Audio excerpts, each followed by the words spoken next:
سیرت زینب کے ایک حصے کو رکھتا ہوں. شہزادی کے حوالے سے دو باتیں تو بہت ہی مشہور ہیں. شہزادی کا ذکر ہوگا تو پردے اور حجاب کی بات ضرور آئے گی. شہزادی کا ذکر ہوگا عزاداری امام مظلوم کی اہمیت ضرور آئے گی. یہ دو موضوعات وہ ہیں جس پہ آپ اکثر مجالس میں سنتے رہتے ہیں. زینب کی زندگی کچھ اتنے مصائب میں گزری کہ شہزادی کا لقب ہی ام المصائب ہو گیا کہ ساری زندگی جس نے مصیبتیں ہی مصیبتیں دیکھی. ابھی بچپن ہے کہ نانا کی وفات کو بھی دیکھا اور نانا کے فوراً بعد اپنی ماں پہ ہونے والے مظالم کو بھی دیکھا. جوانی کے مرحلے میں داخل ہوئی اور ایک مرتبہ اپنے بابا پہ ہونے والے مظالم کو دیکھ رہی. ضعیفی کا مرحلہ آیا تو میدان کربلا کا ایک ایسا کردار بن گئی زینب کہ رہتی دنیا تک کربلا زندہ ہوئی زینب کی وجہ سے. اتنے سارے مصائب کے لقب ام المصائب قرار پایا.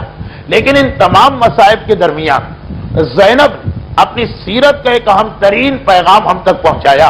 اور جو میرا عام طریقہ کار درس میں رہتا کہ درس کا جو اپنا ایک مخصوص مزاج ہے اس کو اور رشب کی مناسبت کو ذہن میں رکھتے ہوئے بات آگے کی جاتی.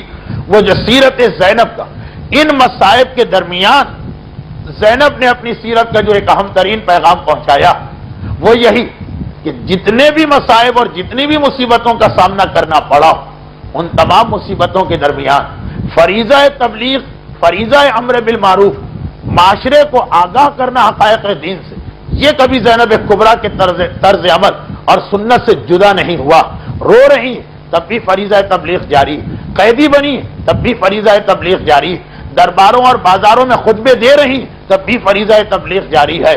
اور ان تمام کے ساتھ جب شہزادی تھی علی کے زمانے میں تب بھی فریضہ تبلیغ جاری.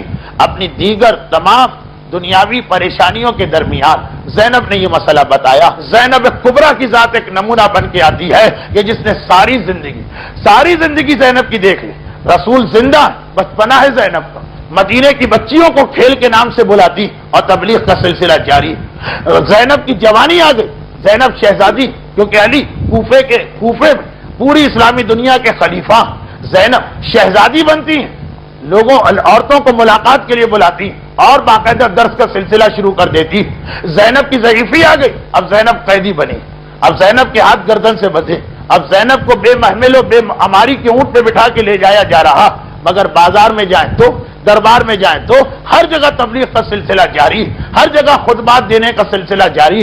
حتیٰ یہ کہ سیرت زینب کا آخری حصہ جس کے بارے میں روایتیں مختلف، لیکن ایک روایت جو بہت کم پڑھی جاتی علماء نے لکھی، جناب زینب کی قبر کہاں؟ شام کے شہر دمشق میں سیدہ زینبیہ کے نام سے ایک عالیشان روضہ، قاہرہ مصر کے شہر قاہرہ میں زینبیہ کے نام سے ایک روضہ، اور مدینہ کی جنت البقیع میں بھی ایک قبر کو کہا جاتا ہے کہ زینب کی قبر. یہ 3-4 جگہ قبر کیوں آ گئی، کیسے آ گئی؟ اس لیے کہ یہ پتہ نہیں چل سکا کہ جناب زینب کا انتقال کہاں ہوا. اور یہ کیوں پتہ نہ چل سکا؟ وہ اس لیے کہ سید سجاد اور زینب نے تقسیم کار کر لی. سید سجاد امامت کے فرائض انجام دینا مدینے کو مرکز بنایا اور زینب کو تبلیغ دین اور حسین کا پیغام پہنچانا. چنانچہ زینب یہ مناسب سمجھا کہ شہر جائے، دیہات، گاؤں، اسلامی دنیا کے غیر معروف جگہ زینب نے مدینے میں حسین کی صف اعزا بچھائی. کچھ عرصہ گزرا، انقلاب کے آثار نظر آئے. گورنر نے حاکم کو خط لکھا. حاکم یہ تو دیکھ چکا کہ زینب کو قید کرنے کا نتیجہ کہ نام میں یزید داخل دشنام ہو گیا، قید تو نہیں کیا جا سکتا، کہا ان کو مدینے سے جلا وطن کر دو. مکے آ گئی، مکے یہاں صف اعزا بچھا کے بیٹھی، حسین کا تذکرہ شروع کیا. 6 مہینے سال یہاں تبلیغ کی. لوگوں کو حالات معلوم ہے، انقلاب آنے لگے، کہا انہیں طائف بھجوا دو. اب ہوتا یہ ایک تو یہ کہ شہزادی خود ایک سفر اپنا مقرر کرے کہ ایک سال یہاں رہنا، حکومت کے کان کھڑے ہو جائے، حکومت چوکنا ہو جائے. یہ کیا ہو رہا؟ اور ایک طریقہ یہ کہ حکومت کے ہاتھوں سے تبلیغ کا سلسلہ ہو رہا. وہ یہ سمجھ رہی کہ ہم ایک شہر میں زینب کو جلا وطن کر کے بھیج رہے ہیں، زینب سفر سے گھبرا جائیں گی، زینب غربت سے پریشان ہو جائیں گی. مگر یہ تو زینب کا مقصد ہے. جیسے اس ظالم حکومتوں میں سید سجاد نے صحیفہ کاملہ کی دعاؤں کے ذریعے تبلیغ کی، زینب نے جلا وطنی کا حکم جو حکومت جاری کرتی ہے اس کی مدد سے تبلیغ کی. حاکموں کو پتا نہیں تھا کہ فرعون کے گھر میں موسیٰ کی پرورش ہو رہی، کہ جو حکم وہ زینب کی زبان بندی کا جاری کرتے ہیں، اس شہر سے چلی جاؤ۔ یہی تو زینب کا مقصد تھا کہ میں جگہ جگہ پہنچوں، اپنے بھائی کا ماتم کروں۔ قاہرہ بھی گئیں، دمشق بھی گئیں، مدینے بھی پلٹ کے آئیں، اس سفر میں کہیں انتقال ہو گیا۔ اور یہ کب کی بات ہے؟ یہ اس وقت کی بات ہے جب زینب ضعیفی میں، اور کون سی ضعیفی؟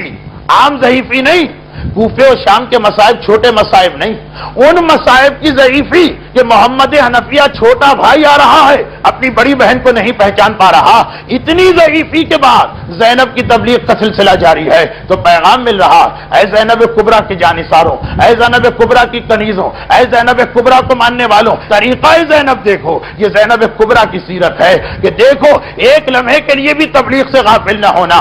شہزادی بن کے بھی زینب نے تبلیغ کی، قیدی بن کے بھی زینب نے تبلیغ کی، مصائب سے پہلے بھی زینب نے تبلیغ کی۔ وہ مصائب کہ فاطمہ کی طرح سے زینب بھی اگر یہ کہیں کہ اتنے مصائب پڑے کہ دن راتوں میں بدل جاتے، اس کمزوری کے بعد بھی تبلیغ کا سلسلہ جاری رہا۔ یہ زینب کی زندگی کا اہم ترین پیغام ہے۔